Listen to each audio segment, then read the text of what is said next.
can go ahead and show you though, give you an idea of how I drew all of these lines.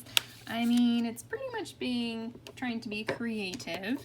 You can use a Sharpie, a pen, a pencil, with paints a lot of times. You can even do a pencil, then the paints, then Sharpie on top. And even here, now that this is dry, I'm probably gonna go on top of my Sharpie a little bit and see how that just is nice and dark now, especially where my paint went over the Sharpie line. I can fix that. So even if you start with pencil and go into painting, then you can do Sharpie on top. Pretty much, I just have fun with making designs and patterns. So I might do loop-de-loops this direction. I'll go all the way to the end. Then maybe go back, do some big zigzags. Looks like a star shape. So to get a really, like, these were just fun practices and I cut them up, but to make it really stand out, it's nice if you go all the way to the ends of your paper or the corners of your paper. Okay, so I am almost done. Let's see, I feel like there's something missing on that side, so I'm gonna take this around. Okay, that looks good. So actually, let's just go ahead and use this one. One thing that I can see here right away, I have a triangle and it ended up almost exactly in the middle of my picture. So I don't think I'm going to do that one first because I want to make sure that I have created balance, and then I can decide what will go in the middle so that our eye is not too attracted to it.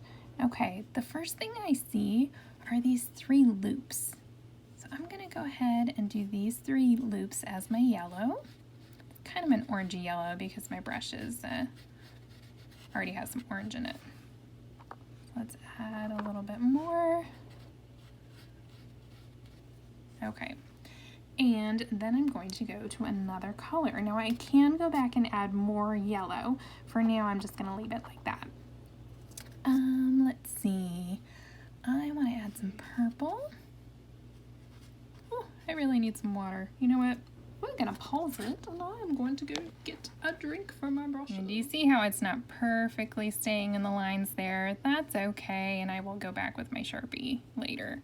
Not all of these brushes are perfect for these little tiny spaces. Let's get some more water. Okay, so I have one over here. I want kind of the same size. Now I could do this one or I could do this one over here. I think I'm gonna break up this rectangle that's in the middle and make sure I do some purple in that. Oops.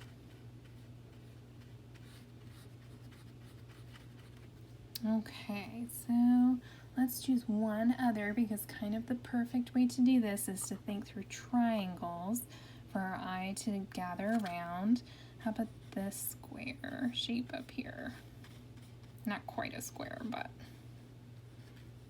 okay, so I don't want to take too long showing you every step of this, but this is how I start going about how I'm going to plan my picture and make sure that it's nicely balanced even though it is an abstract picture. And I want some kind of background color, so I might make it a nice light color, even lighter than this purple, and maybe that's what I'll do in the middle here too so it doesn't attract your eye too much.